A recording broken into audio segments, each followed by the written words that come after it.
Hello and welcome to this installment of the Indiana Rock Machine. My name is Sly Rose. I am your host, and thank you for joining us. Today we'll be speaking with Craig Brenner right after this.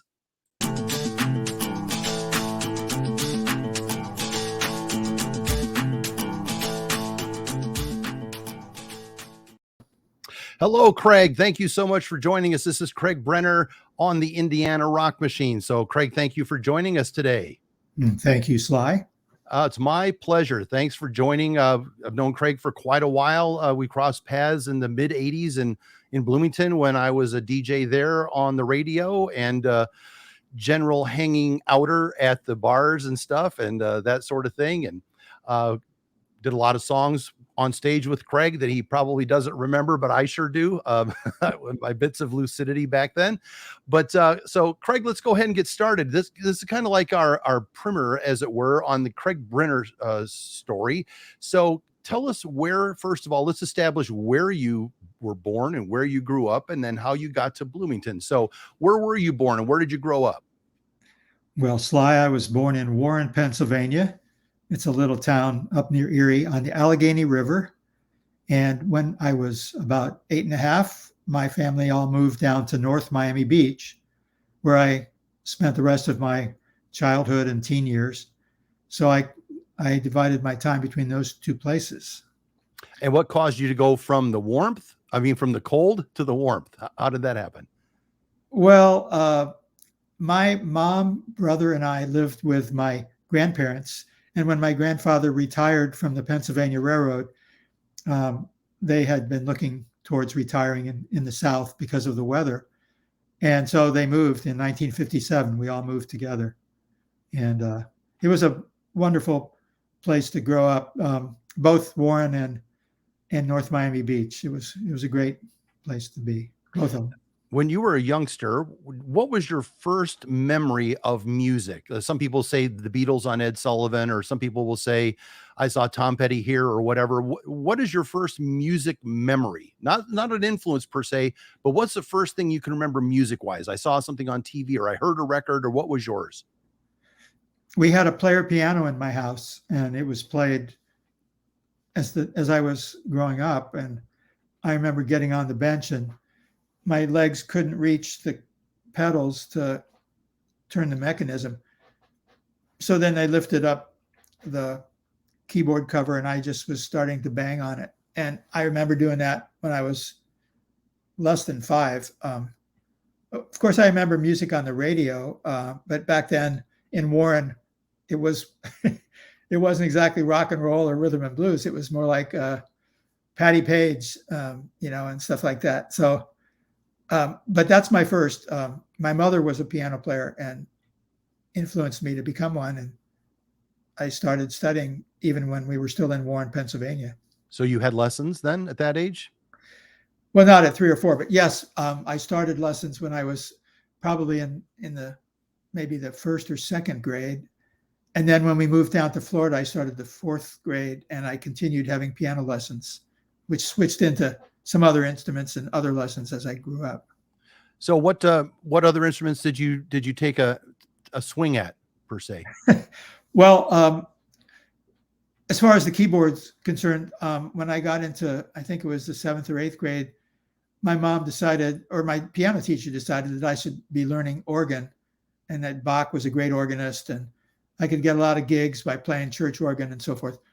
So they had me studying organ from the time I was about, I guess it was around 12 or 13 until I basically quit studying. But from the time I was in elementary school, first they took both myself and my brother to join the drum and bugle corps in North Miami Beach. That was really fun because we took trips and I got to be the solo bugler. At first it was just a regular military bugle with no valve, but then we graduated to valve bugles. And I did that for about 3 or 4 years. It was really fun. And then when I got into 5th grade, discovered that there was a music program in the school. They wanted me to pick an instrument. So I picked the clarinet. My mom bought it for me and I started studying that and playing that. But when I got into the 7th grade, a guy named Mark Colby was the first chair clarinetist. His dad was a professional jazz musician in Miami Beach. And I wasn't quite as good as Mark, which I realized. Mark Colby was a great player. You might have heard of him. He lived in Chicago and he was a fantastic jazz player and band director up there in Chicago. But anyway, they switched me to oboe, and that was a more difficult instrument for me, and I enjoyed it. But there weren't that many opportunities to play it like piano, where you can play solo all the time. So I continued to play the oboe until I believe, at the end of 11th grade, I finally said, enough's enough. And I'd been taking music lessons, from the time I was a little boy, and I stopped taking them again. So that's where I started learning about all those instruments. So on a Saturday when you're really bored, you go out and grab an oboe and say, let's go. Well, usually on Saturday mornings, I was practicing or going to lessons, piano lessons, and then later on in the afternoon, I would go to the oboe lessons. So that took place like from elementary, junior, and into senior high school until I stopped taking lessons at the end of 11th grade. I also stopped being part of the band in orchestra also at that point. So when did you move into playing with other people on music that you enjoyed playing? Like where a group of guys get together, a group of gals and guys or whatever, and they go, I like this kind of music. Let's go to the garage and hash something out. Well, before I was in the garage, I was also involved in church growing up, and my brother Dan and I, along with some of my still good friends to this day, attended a church in North Miami Beach, and we were part of a barbershop quartet, and we also sang in the choir, the youth choir there. So making music with other people in that sense, it was always fun to me. I really enjoyed that. But that was before the garage. So, but in answer to that part of your question, once I went away to college, I went to Lakeland, Florida, and there was a college there named Florida Southern College. And I went there for 4 years. And the whole time I was there, I was involved in a rock band.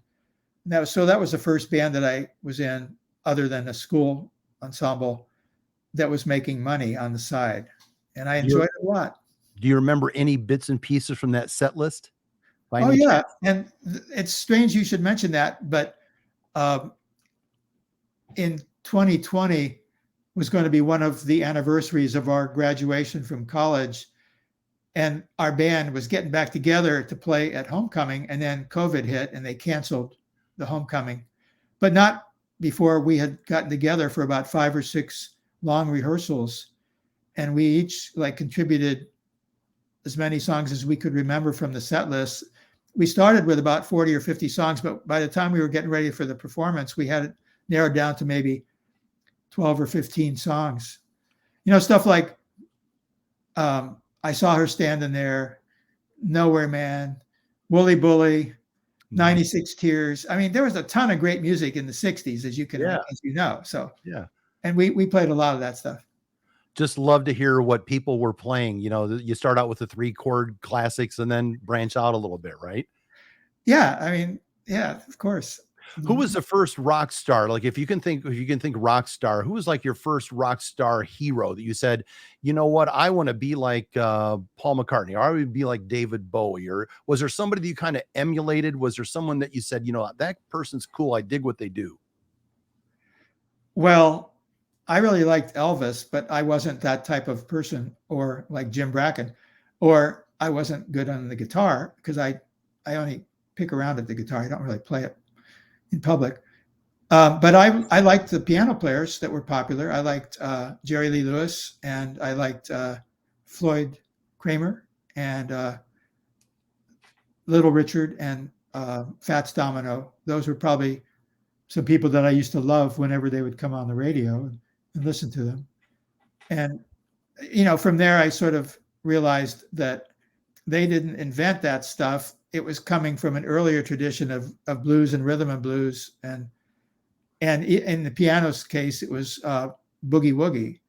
And so anyway, I'm getting ahead of myself, but I sort of, as I grew up, I realized that it didn't matter if there were 3 chords or 100. It was the feeling and the spirit of the music.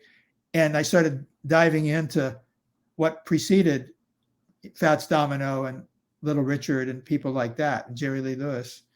Finding the roots of that, finding Yeah, where that exactly. came from. That's Right. kind of like a little bit of an archaeological dig, music wise. Is it the entomology? Am I using the right word there? Sometimes I use the right word, and sometimes I don't. So I agree with you, though. It's true. You're unearthing what came before, and then you're bringing it back and polishing it off and making it your own. So, I mean, even like as early as like Bach, Beethoven, Mozart, they were taking what had come before, and then they were changing it and evolving it. And that's the same thing with like, Little Richard or Fats Domino. They were taking what had happened before in New Orleans and in Boogie Woogie, and then making it updated for rock and roll audiences. well, we're going to be talking about some boogie woogie a little bit later because Okay. that's one of the great things that you're working on now. So you went to college at Florida Southern, and you were in a band there playing some of my favorite 3-chord rock and roll songs, and then you kind of like you had well, what was your profession after you graduated from college? What was the next step for you? Well, let me just also say we also played Walk Away Renee, which has more than 3 chords in it, and other stuff like that. But anyway, um, I'm sorry. The question was, what was my profession? Well, I you brought up graduated. Walk Away Renee, so that's like one of my favorite songs ever. So I, I I'm going to talk to you about the harpsichord later. Is that what that means? Because that's some good Beautiful. stuff. That Yeah, is I some know. It's really, good. really good stuff. And the same with In My Life. There's a great harpsichord in there. I guess Mhm. it's double time though, because I couldn't play it up to speed. But Right. anyway, when I graduated from Florida Southern, I had majored in political science and minored in history, and I became a school teacher in North Miami Beach. I mean, I lived in North Miami Beach, but I became a school teacher in Miami for 4 years. And during the whole time I was there, I sort of thought to myself that I should have majored in music because I was still very interested in it. And I even explored and went up to Atlanta one weekend where one of my bandmates from Florida Southern had put together a trio that was quite popular in Atlanta. And they wanted me to come up and move there and set up a jazz trio that would accompany them when they were singing and then play our stuff when they weren't singing. But I didn't have the courage to do it. And I guess I wasn't quite good enough to do it. And so I never made that move. But what I did was, after 4 years of teaching school in political science field in Miami, I went back and studied music full time at the community college called Miami-Dade Community College, the North Campus, which had a great music program. They had some fantastic faculty and people that I, rubbed shoulders with that were quite good, like Joe DiOrio, the guitar player, and Wally Cirillo was my jazz piano instructor. He's not alive anymore, but he was a fantastic jazz pianist from the Manhattan School of Music he ended up having a brain tumor, but he was just wonderful. And then after 2 years of nothing but music and working at night on Miami Beach in another band that I was in, it was called Wanda Star and the Clouds.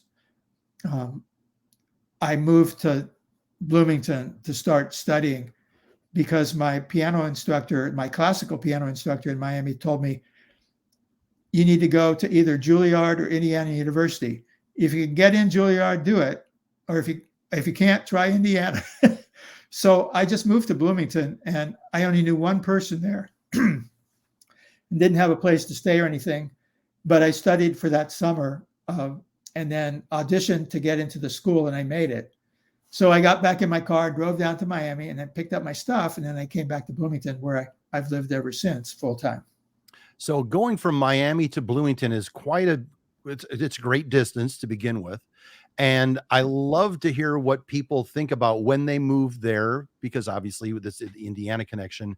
But when you went from Miami, when you came to Bloomington, I want to know, what kind of place did you live in? What was your living situation? Because usually, some of us that have lived in Bloomington have lived in pretty dicey places sometimes, and sometimes okay. So I'm kind of curious to see what kind of place you moved into, and then how you started meeting people there. So what were your living what was it like? Well, for the first summer, I was sort of couch surfing until I found a place for 2 months. And then when I came back after picking up my clothes and started in the fall, I was working I got a job working at Karma Records, and my good friend Denny Hoshijo, he got me the job, and he also said we got a room for rent in our house, and it was on 518 East Second Street, the Look student at ghetto, that. and Wow. it was a big house with a porch, and everybody had their own room. Everybody paid $55 a month, and that included utilities. I mean, you can't beat it. I mean, I went from Miami Vice to Norman Rockwell, pretty much, and everybody in the house was a musician. Um, Denny on sax, Jim Reed and Dave Bach were both trumpet players studying with William Adam, and Mary Koo was a flautist or something. I don't even remember. And it was great. And so that's where I lived, and that's where I was able to survive. And then a funny story: the first year I was there, I got a scholarship from IU. And then after the first year, they called me in to the financial aid office. They said, "Wait a minute, you weren't eligible for that because that scholarship was only for people who weren't college graduates." And I said, "Well, I disclosed that. You had my transcript. I didn't know that. And are you going to make me pay it back?" And they said, "No, but you're not eligible anymore." So I had to continue finding employment elsewhere, and I got to work with John Eaton, the composer, and my job was to write the piano parts. This is before we had music notation software. Mm-hmm. I had to transcribe his piano parts using pen and ink, and that was pretty tedious. It was very difficult work because if you made a mistake, you had to start the whole score over again. So it was. I mean, I learned a lot about notation and writing, and he taught me composition too. So that's one of the jobs I had, along with just being a full-time student at IU. And all I took was music classes because I already had the degrees and everything else that they wanted. Oh, right. Yeah. So it kind of takes the onus off of those other classes that you don't really need, but you have to take. Right. Yeah, I've been down that road. So yeah, that's fantastic. So that's the connection to Bloomington. That's what got you here. So that is interesting. I always like to see where people came from and what made them go to where they went. If you said it was on Second Street, was that down by the old grocery store? Was that an address around the old grocery store? It's a half a block from Alt's IGA. Yeah. Yeah, yeah. Which Because I used to, became Blooming Foods for a while, and now yeah, it's closed down. It's called the Elm Restaurant or something like that now. I I lived haven't. right down the street there too. So Oh yeah, I and then yeah, I also lived at 406 East Second for 2 more years. So the full 4 years I was in the school, I lived on Second Street. nice. We were neighbors just years apart. That's all. So, what was now you're going to school, obviously for music at Bloomington. Uh, Tell us about like the first band. So you're going to meet people of the same ilk, right? You're going to meet musicians in this school. Of course. Yeah, so obviously, right? If you're going to go to a pool, you're going to see people who are swimming. So it's kind of like the same idea. So Can I write that down? Wait a minute. Okay, go ahead. tell me about the first band that you formed. Are we talking, is that possibly Shoes, the band Shoes that you were in, Well, or is this before that? first of all, I was studying classical piano as my main instrument, and then I took classes with David Baker in arranging and improv, and just to learn more about jazz. And but I wasn't on the jazz track at IU, so I wasn't in any of those jazz performing ensembles. My ensembles there were choirs that sang with like guest conductors would come and lead us in something by Bela Bartok, and one of them was Robert Shaw. I got to sing with him. It was really great. But one of the guys in my choral ensemble with me was Tad Robinson, who's the great, blues, Tad. He's a great blues singer and harmonica player. We've been friends ever since. And I remember walking around the campus, Tad would just be belting out, songs. Everybody else was sort of uptight in the school of music, but Tad would just be going, "Oh, I'm sitting on the dock of the bay, watching the tide." And I sort of gravitated to him because he was so carefree and stuff. And I became a friend because of that. And at that time, he had a band called the Hesitation Blues Band. So I attended a lot of concerts at the Bluebird when I was a student, and also at I think it was called Time Out before it became Jake's. And I saw a lot of people there that I really enjoyed. jazz players, blues bands like the Nighthawks, the Thunderbirds, and so Denny and I formed a band based on some of the tunes that we were hearing people play live. That was called the Shoes, and that was the first band that I was in while I was sort of taking a step away from IU and becoming an adult. And we had David Mosier, who's in China, full-time Chinese speaker, got his own television show. He was a great composer too. He was studying composition when I was at IU. He was the guitar player. Michael Weiss, the great jazz player, he let me play piano, even though he's a fantastic jazz player. And he was taking, I forgot what he was playing. He was playing some other instrument, like maybe it was a saxophone. He was teaching himself how to play saxophone.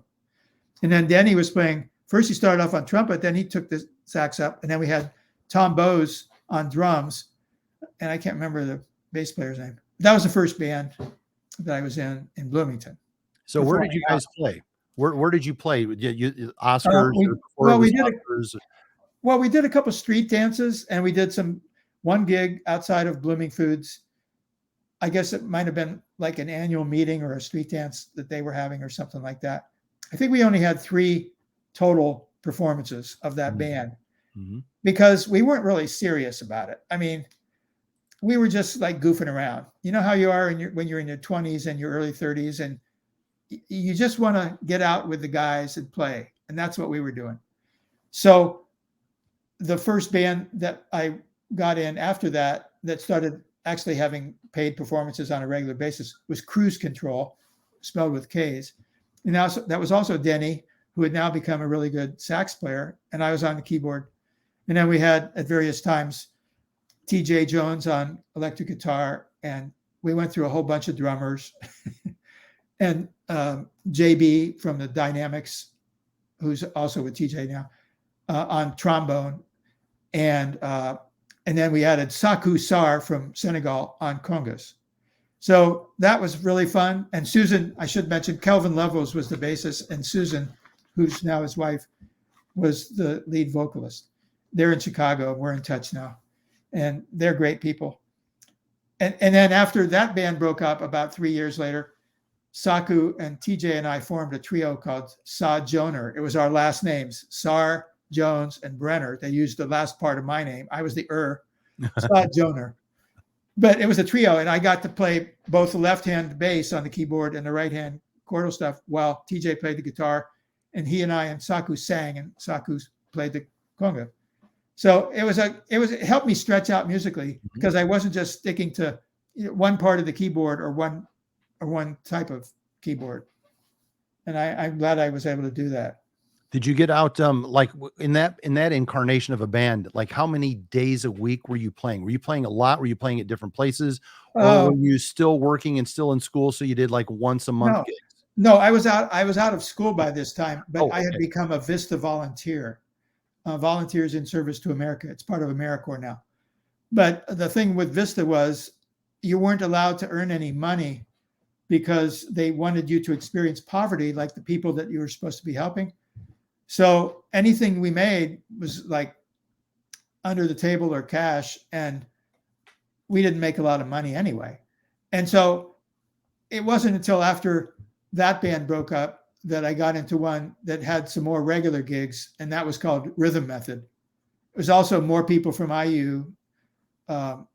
Kim Morgan on vocals. She wasn't at IU, but she was a great jazz singer. She still is. And then Peter Roller, he played slide guitar. He's great. He was a graduate student at IU. And I was on keyboards, and then Steve Johnson on bass, Kevin Newcomb on drums, and Jack Wilkins on sax, who's at the faculty at the University of South Florida. He's a great jazz player. And so that band was playing New Orleans rhythm and blues, and we had some more paying gigs, and we played like in Fort Wayne and some other cities, Indianapolis, Bloomington, and so forth.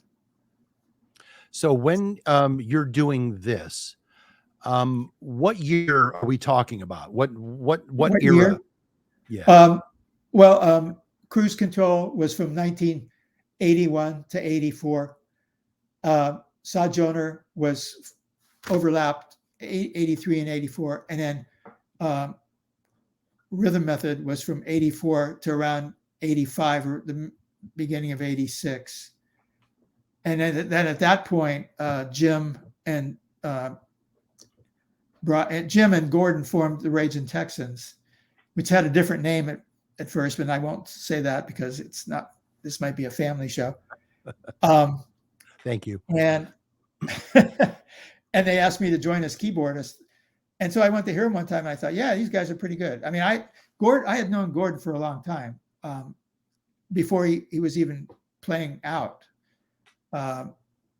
because he was dating a relative of one of mine up in the region of Indiana. Uh-huh. And so I got to know him as a friend before we ever played together, years before.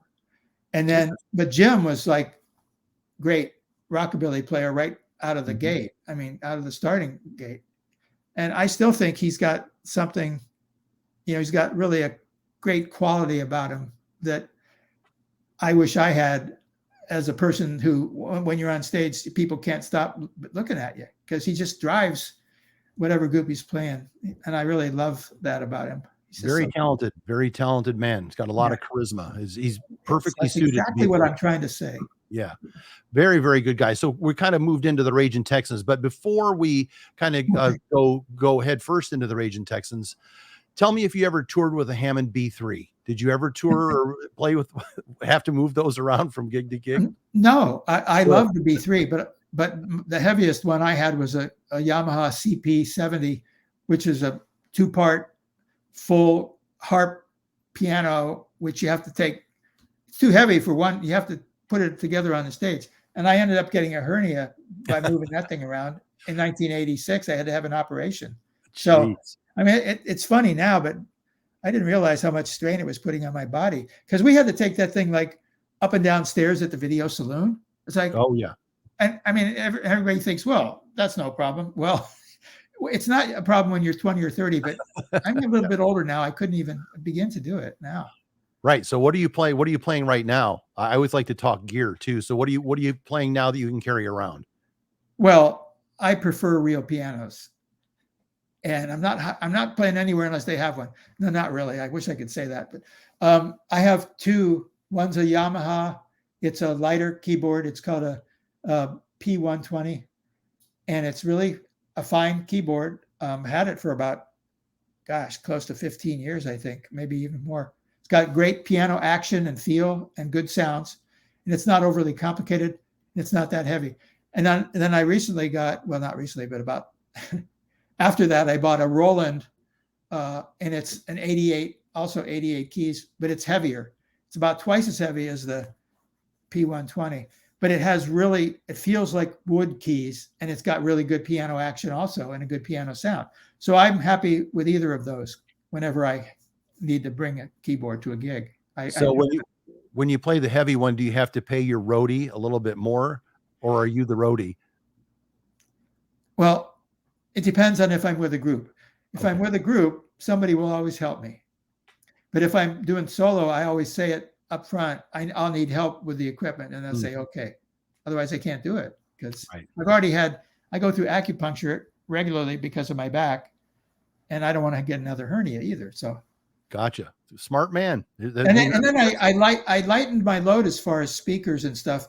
I went to the QSC powered speakers that are really good. Mm-hmm. I don't know if you're familiar with those, but I mean, they're good for vocals and for instruments. So I've got a couple of the big ones, and then I've got a couple of the small ones that I can use as wedge monitors. Or if it's a small room, I could just bring two small ones. I don't even need to bring the big ones, the powered one. I mean, and they're both a small mixer. Are those ones with the mixers built in, with a mic built into them? Well, there's no mixer built in, but you can put in multiple inputs, so you can put a keyboard and a mic. But I use a Mackie 8-channel stereo mixer, which has everything I need for, unless the Texans are playing an outdoor gig or the Crawdads, and we have to supplement it with another mixer. Then Gordon will bring another mixer, or I'll ask somebody else to bring another mixer, so we can have enough channels for everything. Perfect. Now, you and I could talk gear here for probably another couple hours, but we'll save everybody the lurid details of our gear that we like carrying around. But I can tell you the gear has definitely gotten a lot lighter over the last 20 years. It's definitely made a big difference in my back, and I appreciate it. So we've moved into the Raging Texans now. You said that you went and saw them and you thought they were pretty good. Who actually asked you to join, or did you ask them? No, I think it was either Gordon or Jim that asked me, and I said sure. And I think the first place I played was called Tomcats. It's now called the Crazy Horse. It was owned by Tom and Kathy Canada. That's why it was called Tomcats. And we used to play there like quite a bit. And that's when Kenny was playing drums with us a lot of times before he went on the road with the Scarecrow. I'm on the Scarecrow tour with Mellencamp. Right. He just kicked us by the side of the road and never looked back. Not really. He's been playing with us off and on whenever he's around, you know.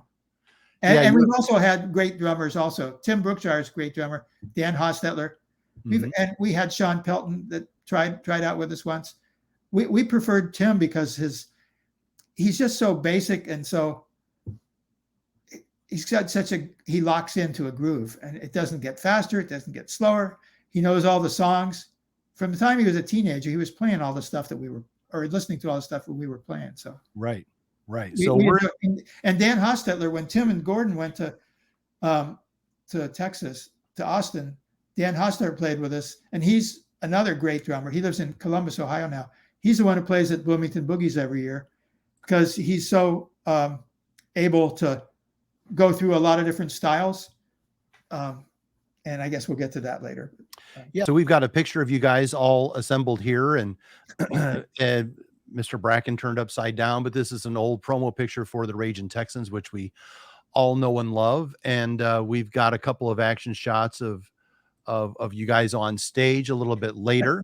And you guys are good reunion wise. We've come down quite a few times to see you play at the Taste of Bloomington and something like that.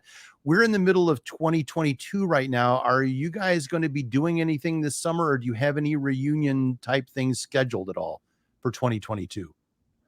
Not that I know of, except I believe we're playing at the Hilly 100 bike tour in October, but we call it Craig and the Crawdads because we've been doing it for over 20 years as Craig and the Crawdads. But since Jim moved back from New Mexico, he's been doing it with us the last few years, and I would feel bad not inviting him again. So it's probably going to be Gordon, me, Jim, Brian, and then we have our sax player, Joe Donnelly, who plays with Craig and the Crawdads, and it'll either be Tim on drums or Dan, whichever is available, because they both do marching band things in the fall, and sometimes they're not available. So Brian is coming up from the coastal waters that he enjoys. He's going to come up for that, right? He has every year so far. Right, good. That sounds like something fun. Now you guys play at the finish line. Is that how that works? No, we play at the lunch stop on Saturday. So it's halfway through the race. We play for 4 hours from 10 till 2. And where's By that? the time 2 o'clock comes, most of the people have already passed through, but sometimes we get between 3,000 and 5,000 people that'll see us on that one. Where is that? Where is that show? Well, it's there's two segments. On Saturday, it's a 50-mile bike ride that starts somewhere and goes into Owen and Greene and Monroe County. And then on Sunday, it's a 50-mile bike ride that goes from Monroe over to Brown County. So we're doing the Saturday stop, and it varies from year to year. Okay. For the last couple of years, it's been at the same place in northern Monroe County, I guess you'd call it. Okay. Near Gosport. That's the mailing address. Gotcha. So if anybody's interested in seeing that iteration of the Crawdads, then that's going to be taking place on the Saturday of the Hilly 100. Yeah. Which has been going on there for years. So when you're in the Raging Texans, you laugh there. That's good that you're playing along with me. But is there anything that you can remember, any specific at a show that you just said, well, this is crazy, or this is wild? Did the stage ever collapse on you? Did a light ever come down and knock somebody unconscious? Did you ever have a melee or anything like that ensued at one of the shows? I wish I could, but I can't remember a thing we ever did. No, that's a joke. Let's see.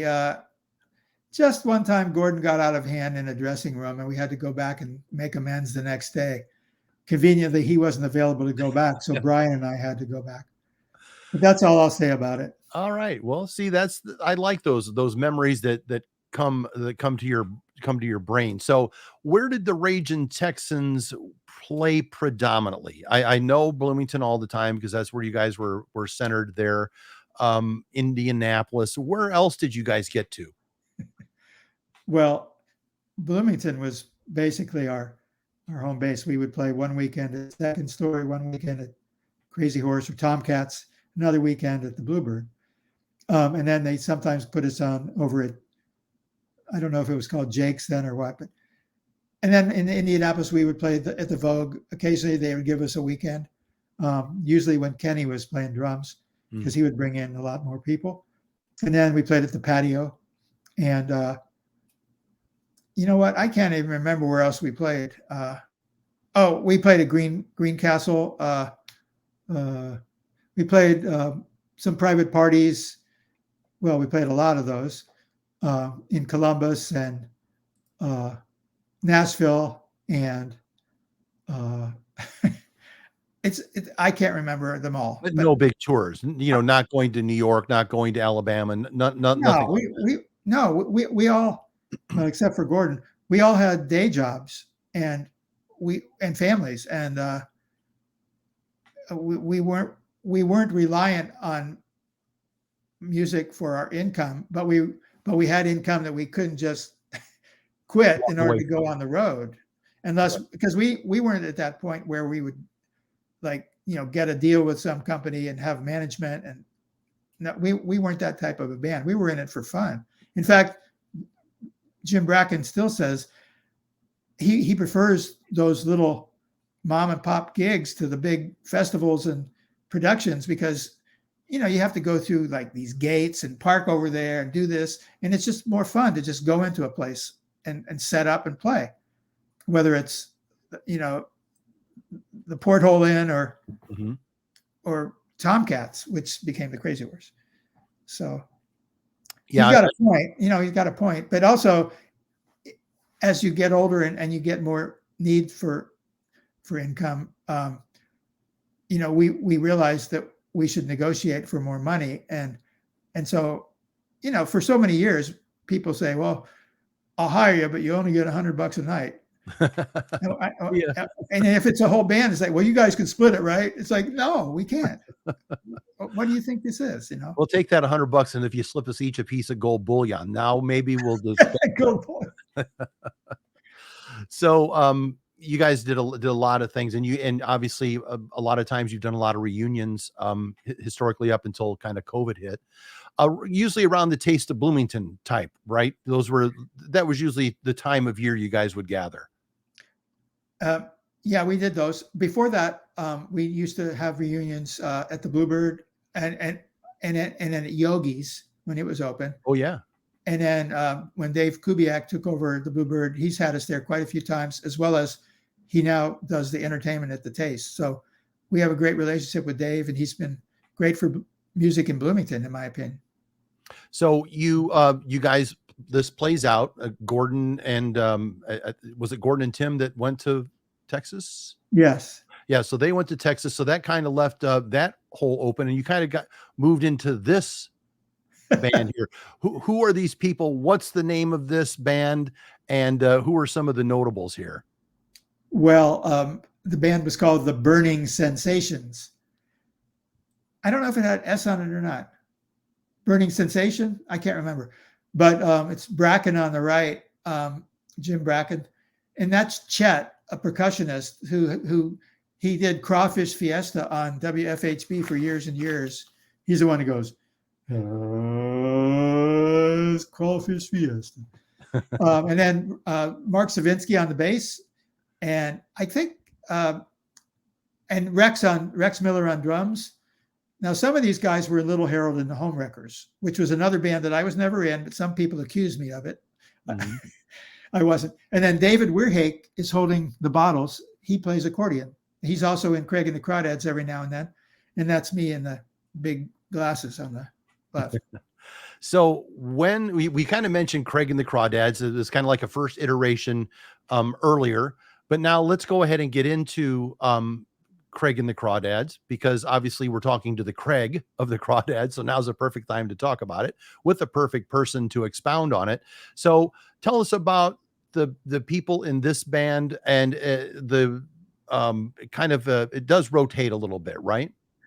Well, this is one version of it, but it wasn't the first version, which started even before the Texans, when or around the same time, when I had Lenny Marsh playing congas and Brian Lappin playing bass.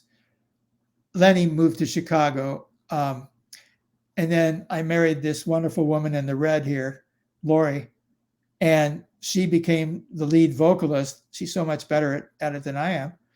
And we also had Andrea on fiddle or violin. And so the three of us would do a trio.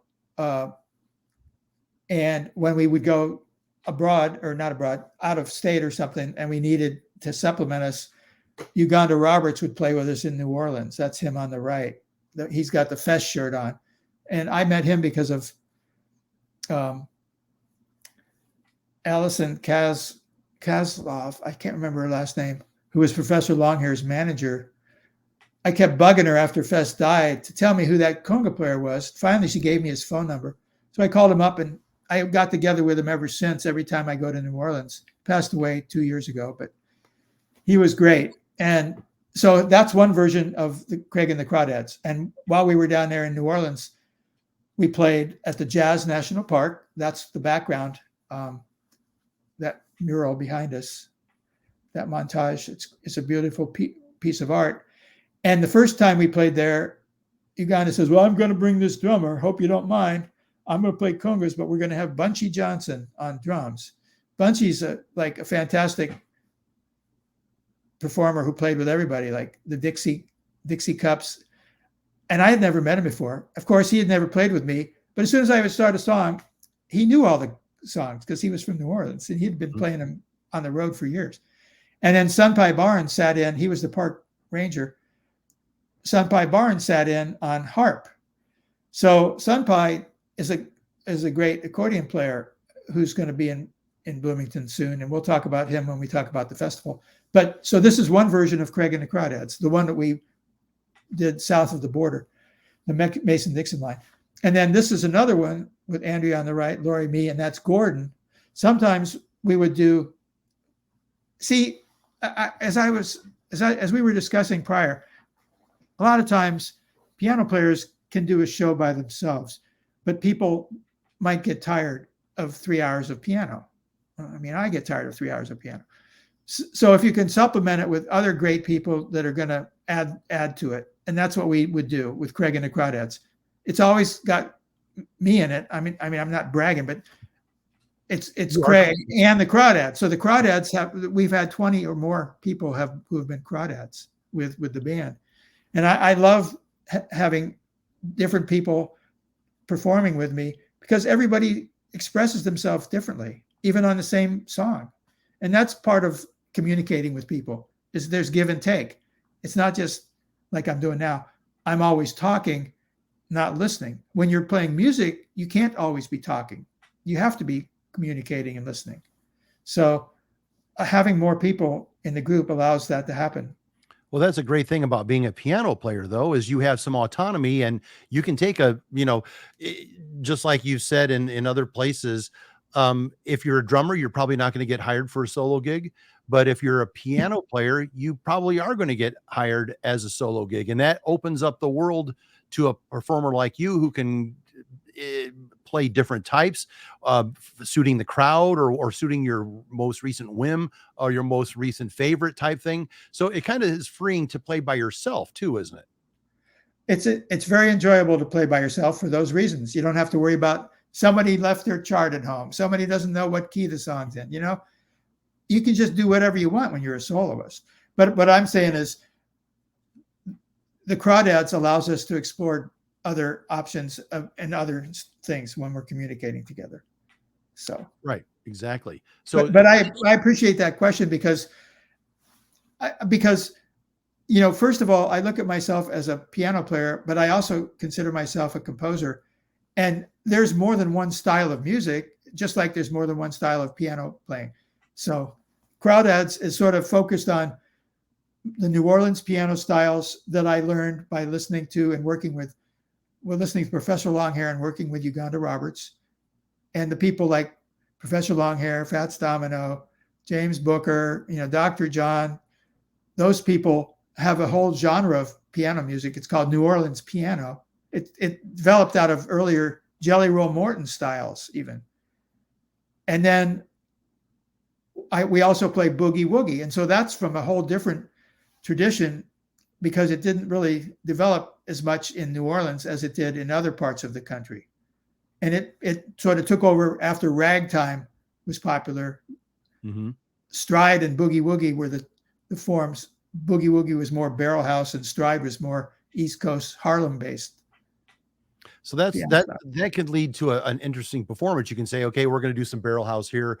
Okay, I'm going to do a little Professor Longhair here, and my interview pretty much is complete on my end, because I didn't want to make you say it, but you said Professor Longhair, because that was always something that my friends and I would go, well, maybe he's going to do a Professor Longhair song tonight. And that's what we got. So we always appreciated you doing that. So thank you for bringing it up, so I didn't have to prime you to thank you. pull it out of you. Yeah, because we always enjoyed that. So we have the Crawdads here, and what's going on in this picture here? This looks to be in a different locale altogether. Well, that's not the Crawdads.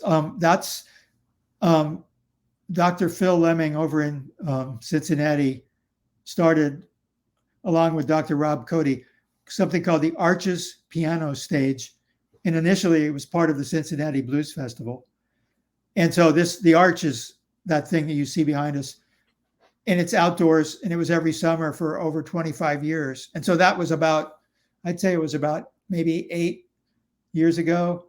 And that's me on the piano. That's Johnny Vidakovich on the drums, and George Bedard on guitar.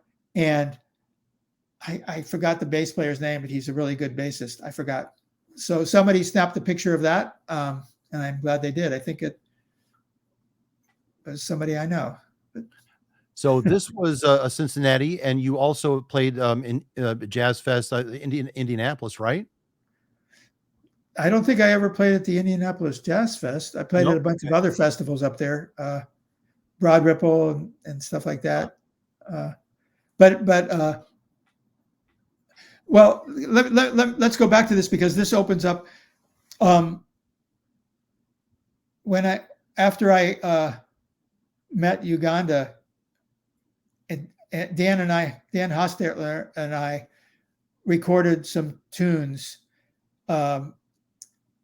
And I sent it over to Cincinnati to Dr. Phil Lemming, and he and Big Joe Duskin invited me to come over and audition in front of them to perform at this Arches Piano Stage. This was back in 1996. And they hired me, but after I finished playing for them, they said, well, now listen to this. And they put a tape on of this guy named Bob Seeley. And I had never heard Boogie Woogie by an American played like that since the death of Pete Johnson, Albert Ammons, and Meade Lex Lewis. And it turns out Bob had been doing it for 30 years up in Detroit at this restaurant called Charlie's Crab. So I got to be his friend, and I got a grant from the Indiana Arts Commission, which allowed me to go up and stay at his house and study with him. And then the same thing happened. I brought him down to Bloomington, and we had a concert in what's now the Buskirk Chumley Theater, along with Big Joe Duskin. The three of us played. That was back in, I think it was like 2002, maybe. But anyway, to make a long story short, because I went over there to Cincinnati, I met dozens of these piano players that I didn't even know existed, because you don't hear these guys on the radio or anything. Right. Or you don't even hear them on Spotify unless you know what to look for. And so I've sort of become part of this network of people that all love this style of piano playing, and we'll go anywhere anyone wants us to come to play it. And as a result, in 2014, I got hired to do it over in France. There's this festival that's been going on over there for like 30 years called the La Roquebrune Boogie Woogie Festival. It's a whole week. And some of the same people who play in Cincinnati every year also play over there whenever, the French authorities can afford to fly him over and so forth. Mm-hmm. So this is another type of music that I really love. It's boogie woogie. It's not the same as New Orleans piano. It's not the same as Professor Longhair, because Professor Longhair had a different rhythmic approach in his left hand, especially, that came right out of the Caribbean and the Jelly Roll Morton influence. Whereas the boogie woogie players are either more swing or straight ahead 4/4, like Jerry Lee. And so they're basically playing the same instrument, same notes, but there's a different feeling, whether it's being played in New Orleans or it's being played in Cincinnati or in France or in Bloomington. Gotcha. So I've got a picture of you guys. Tell me where this picture is taken from. Is this? Okay. Yeah, that's at DePaul University. My friend Ron Dye hired us to play there. That's Craig and the Crawdads. And that's Lori in the middle. I think she's playing a rub board.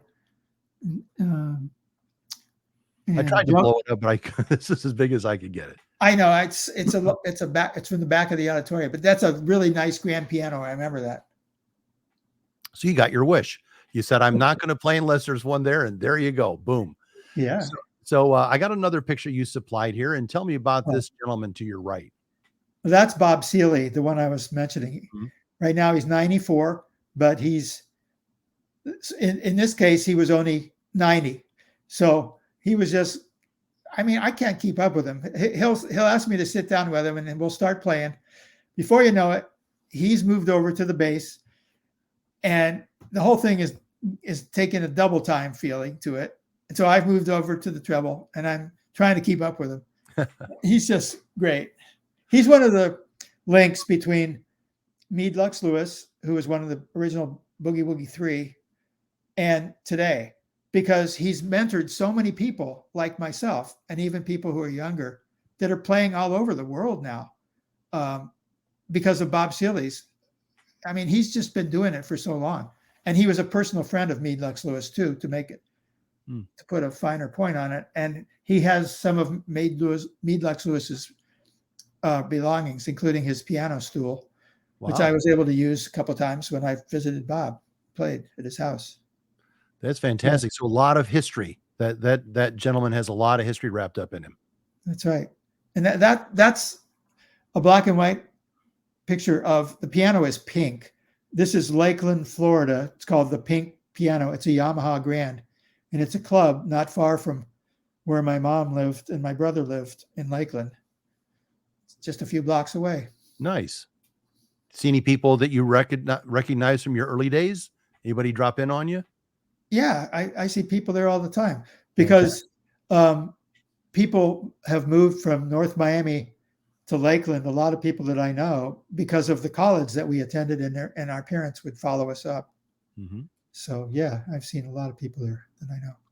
So let's talk about what's on the front burner for you these days, one of your projects, and that is Bloomington Boogies. Tell me and the viewers, what is Bloomington Boogies and why should they go see this? Well, it's basically the Bloomington, Indiana Blues and Boogie Woogie Piano Festival. We started it in 2015, immediately after Lori and I came back from that Boogie Woogie Festival in France, because it was just so inspiring to me. We said to each other, we've got to do something like this in Bloomington. There's no reason why we can't, because Bloomington's a town that loves music. And so we just took a leap of faith, and I applied for a couple grants to help get some background funding, and I got them from the Arts Commission in Bloomington, the Enterprise Zone, which is areas of town which need economic development. They have funding to help present arts there. And then Visit Bloomington, which is the tourism piece. They gave us a lot of money to advertise outside of town. So anyway, to make a long story short, I started to contact some of the same pianists that I had worked with and interacted with at some of these different performances around the world. And we've been able to bring people like Henry Butler, who's one of the fantastic, he passed away a couple of years ago, but he's one of the greatest of the New Orleans piano professors that I've ever heard. And Uganda Roberts came up, and he was there for 3 or 4 of the different years. CJ Chenier, whose dad is Clifton, he's there this year again, as well as Sunpai Barnes. Rob Rio, he's a great boogie woogie player who lives in Los Angeles, one of my friends. Judy Carmichael, she's a stride player from New York. She's been voted the most popular pianist at the festival by the survey. And and then some of my really favorites also are Stephanie Trick, another great stride player, and Paolo Alderigi, who is originally from Italy. They have a duo where they play four hands on one piano. They're just fantastic. Both they and Judy are going to be giving free master classes open to the public the weekend of the festival. We also have 4 other free workshops that are going to be after school on Monday that are being presented by great presenters. Cass Hart from Nashville, Daryl Davis, who used to play with Chuck Berry. He's doing one. And Stephanie and Paolo are doing one. And I know I'll remember this after we get off the show, but there's 4 of them and they're all free. So you can either participate, which means you can try and play or they'll teach you, or you can observe. And the only thing we're asking is that people go to the website in advance, bloomingtonboogies.com, because you have to register if you're going to participate or observe in a workshop, simply because they're in smaller rooms and we have to make sure we can, we can fit everybody in. That's right. The only reason. What are the logistics? Like there are going to be shows and then there's going to be these classes type thing. Yeah. Where does this take place? Well, it takes place all over town, but every single thing except for 2 things are free. So there's like 12 free things versus 2 ticketed things. So let's start with the tickets. The tickets are at the Monroe Convention Center, which is on 3rd and College Avenue. And it's Sunday, August 14th. There's a show at 1:30 and then a completely different show at 5 with different musicians. Those are the only times you need tickets. And there's a pass you can get for all day, which saves a lot of money. And then on Saturday, we've got shows at the Farmers Market, at the Monroe History Center, which is part of WFHB's Saturday's Child. And then the master class also at the History Center. The Unitarian Church in Bloomington is going to be the location of Stephanie and Paolo's master class. And then Saturday night at Cardinal Spirits. All those things are free. And then on Monday, the 4 concerts are taking place in the schools. And so those are for the schools and the students and the faculty, except for invited guests. But then after school, it's open to the public. And that's when you have to register to go in to participate in those free workshops. And you mentioned schools. So which schools are these? Fairview Elementary and Templeton Elementary, Tri-North Middle School, and Jackson Creek Middle School. So there's a lot of logistics that's going on. Are you the logistics person that's scheduling all these things, or it sounds like you might have some help because that's a big job? It's a big job, yeah. But we're working on everything. Everything has to sort of fall into place. But we have these templates for how to organize every different thing. And we just go down the list of what you do first, second, third, so forth. So it's not something you can throw together in a weekend. You have to be working on it because everybody has to have it on their schedule. All these people who are coming, we have people coming from France, from all over the US. And we're this year, for the first time, we're going to have a professional dancer from Paris that Lori and I met at the Boogie Woogie Festival in the Roquebrune, named Caroline Padetti. She's great. She wears one of these flapper costumes and does all these dances like that you could see in Fats Waller movies from the 30s, That's fantastic. So this is a pretty big to do. And this is in Bloomington. It's called Bloomington Boogies. And the website again that people can check this out in 2022? It's bloomingtonboogies.com. So that is something definitely to look forward to. And Craig, I'd like to thank you so much for joining us today. We've learned a lot of piano from you through osmosis today. I have no left hand and I have no right hand, but hearing you talking about it is very, very interesting. And it's great to hear some of your history throughout the years in Indiana and in Bloomington. And do you have anything coming up in the near future that people could see you at, or is Bloomington Boogies taking up all your time right now? It's taking up most of my time right now. Yes.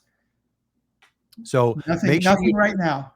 Okay. Well, if I'm sure we are going to have some people that are going to be interested in coming to the show, and Bloomington Boogies is definitely going to be it looks like a great weekend destination thing. Will you If make it? I cannot, but Oh, I'm unfortunately, sorry. but that's why I wanted to make sure that we talked about it today, so I could contribute my little bit Well, to thank you. the whole success. And I'd like to thank you for joining us today. And that's going to wrap it up. Unless you have something that you'd like to share with the world, get on top of the mountain and yell. Not really. I just want to thank you very much, Sly. I appreciate knowing you for all these years and the times you did sit in with us at the Bluebird. I do remember a few of those.